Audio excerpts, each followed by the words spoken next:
Haleluya, haleluya, haleluya. Shalom adik-adik yang terkasih dalam Tuhan kita Yesus Kristus. Hari ini hari yang luar biasa. Perkenalkan, nama Abang Bang Revi. Salam kenal. Apa kabar kalian? Abang yakin dan percaya kalian dalam keadaan sehat. Hari ini Abang ingin sharing tentang pengampunan.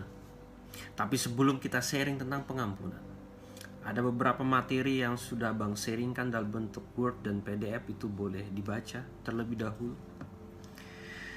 Sebelum kita memulai, izinkan Abang berdoa bersama adik-adik. Dan biar Roh Kudus hadir di antara kita. Meskipun kita terbatas oleh jarak dan tidak bertemu secara fisik dan hanya bisa lewat video ini, Abang yakin dan percaya bahwa kuasa Tuhan boleh mengalir, boleh memberkati setiap pendengar pada hari ini. Mari kita berdoa, kita yakin dan percaya bahwa mukjizat boleh terjadi, bahwa kuasa penyembuhan boleh terjadi. Dalam nama Bapa dan Putra dan Roh Kudus, amin. Allah Bapa di surga, hamba berdoa Tuhan, untuk setiap pendengar, bahkan untuk setiap firman yang hamba sampaikan, bahwa ini memang berasal daripadamu. Urapi hamba Tuhan, agar setiap pendengar ini boleh masuk ke dalam hati, boleh masuk ke dalam pikiran, dan boleh memperoleh buah yang luar biasa dalam pertobatan kami dan dalam kasih kami. Saat ini hamba Tuhan ingin menyampaikan firman, dan bolehlah setiap pendengar saat ini boleh fokus dan boleh setia dari awal hingga akhir. Ini adalah acaramu Tuhan, dan biarlah setiap dari kami boleh Engkau urapi satu persatu. Amin. Bapa, Putra, dan Roh Kudus. Amin. Shalom adik-adik. Abang senang meskipun kita tidak berjumpa secara fisik, tapi hari ini kita berjumpa lewat video. Nah, pembahasan kita pada hari mengenai pengampunan. Pertanyaan Abang untuk memulainya, Abang kutip dari Mahatma Gandhi. The weak can never forgive. Forgiveness is the attribute of the strong. Jadi, seorang yang lemah itu tidak bisa mengampuni. Hanya orang yang kuat yang mampu mengampuni. Abang ingin bertanya, apakah adik termasuk orang yang kuat atau orang yang lemah? Masih ingatkah adik-adik ketika Yesus mati di kayu salib? Ketika dia terpaku, ketika dia menderita, kita sudah melewati masa prapaskah hingga Paskah untuk mengenang betapa besar kasih Allah kepada manusia, sehingga dia mengaruniakan anaknya yang tunggal, Tuhan kita Yesus Kristus, supaya kita memperoleh hidup yang kekal. Pertanyaan Abang, apakah akan kita sia-siakan pengorbanan yang begitu besar yang diberikan Yesus untuk kita anak-anaknya? Yesus katakan di kayu salib, Bapa, ampuni mereka, sebab mereka tidak tahu apa yang mereka perbuat. Begitu nyata dan begitu besar kasih Tuhan untuk kita, sehingga dia di kayu salib menanggung dosa-dosa dan kelemahan kita. Akankah kita sebagai anak-anak yang menyia-nyiakannya? Dengan tegas Tuhan katakan, anakku, dosamu diampuni. Orang yang sama di 2000 tahun yang lalu berkata demikian. Akankah kita merespon dengan jawaban, ya Tuhan, aku juga ingin mengampuni seperti Engkau mengampuniku? Sejauh timur dari barat, Engkau membuang dosaku. Dikatakan pula, meskipun dosamu merah seperti kirmizi, akan putih seputih bulu domba. Ketika kita bicara bahwa Yesus adalah orang yang luar biasa, Dia Bapa kita, Dia ingin mukjizat boleh terjadi di dalam hidup kita. Tapi ada 5 syarat. Yang pertama, itu bicara tentang bertobat. Tidak mudah dikatakan dan tidak mudah untuk dilaksanakan. Mengapa ini tidak gampang? Bertobat. Bertobatlah sebab kerajaan Allah sudah dekat. Pertanyaan apa? Bagaimana cara kita bertobat? Yang kedua, percaya. Kita tidak melihat, namun percaya. Itu iman. Dan kita percaya bahwa Yesus adalah orang yang luar biasa, yang sanggup mengubah sesuatu yang tidak mungkin menjadi mungkin. Taat. Kalau bicara taat, susah juga. Orang yang taat itu dinilai dari apa? Dan bagaimana kita mengaplikasikan ketaatan kita terhadap Tuhan? Yang keempat, berdoa. Yesus katakan apa? Berdoalah sampai mukjizat boleh terjadi. Yang kelima, memuji. Memuji Tuhan dengan segenap hati, buat roh dan kebenaran. Bahwa setiap apa yang kita ungkapkan, apa yang ada di dalam isi hati kita, Tuhan akan mendengarkan. Abang ingin mengajak adik-adik membuka kitab suci. Di Kisah Para Rasul 2 ayat yang ke-38. Kalau sudah ketemu katakan yes. Bagaimana? Sudah ketemu? Kita akan baca bersama-sama. 1, 2, 3. Jawab Petrus kepada mereka, bertobatlah dan hendaklah kamu masing-masing memberi dirimu dibaptis dalam nama Yesus Kristus untuk pengampunan dosamu. Maka kamu akan menerima karunia Roh Kudus. Saat ini abang ingin ajak kita buka hati. Kita undang Roh Kudus untuk masuk ke dalam pribadi kita, untuk bisa mengubah pribadi kita. Yesus datang mengetuk pintu. Ketika kita mengundang Roh Kudus, pertanyaan abang, percayakah adik-adik?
Down the Via Dolorosa in Jerusalem that day, the soldiers tried to clear the narrow street, but the crowd pressed in to see the man condemned to die on Calvary.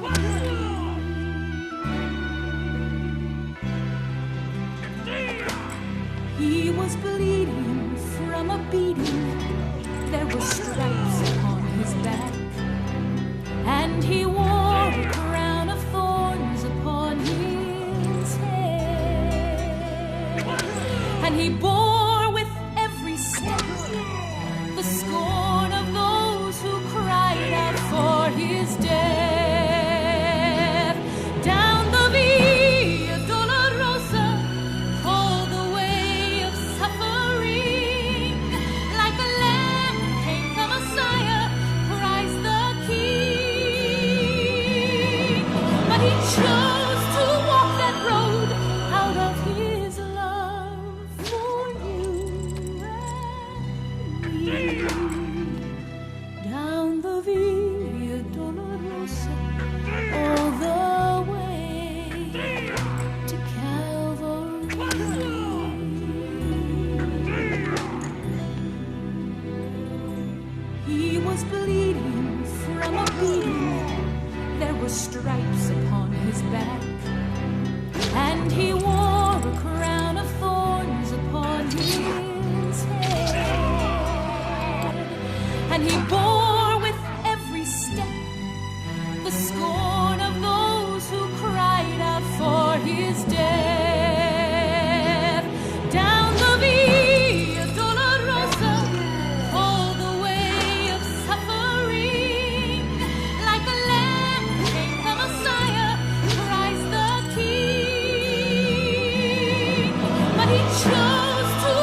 triste día en Jerusalén. Los soldados le abrían paso a Jesús, mas la gente se acercaba para ver al que llevaba aquella cruz. Por la vía dolorosa que es la vía del dolor, como oveja vino Cristo, Rey y Señor, y fue Él quien quiso ir por su amor, por ti, por mí, por la vía dolorosa al Calvario y a morir. The blood that would cleanse the souls of all men made its way to the heart of Jerusalem.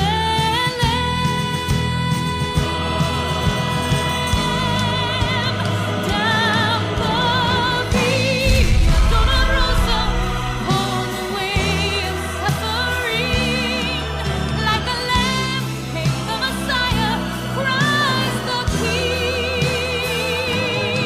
But he chose to walk that road out of his love for you and me. Down the via dolorosa, all the way to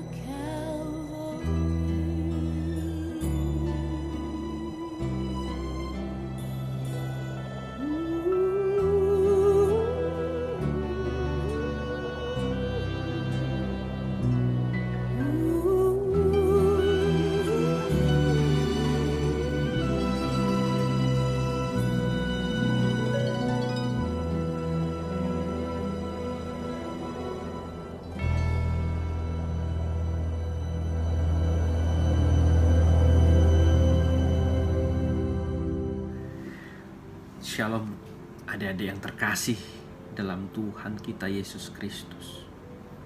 Setelah menonton video tentang penyaliban Yesus, apa yang adik-adik rasakan? Abah hanya ingin sampaikan, karena begitu besar kasih Allah kepada manusia, sehingga Dia mengaruniakan anaknya yang tunggal, Tuhan kita Yesus Kristus, supaya kita beroleh hidup yang kekal. Di sesi penutup ini, izinkan abang berdoa bersama-sama dengan adik. Kita ucapkan doa ini bersama-sama dengan yakin dan penuh iman.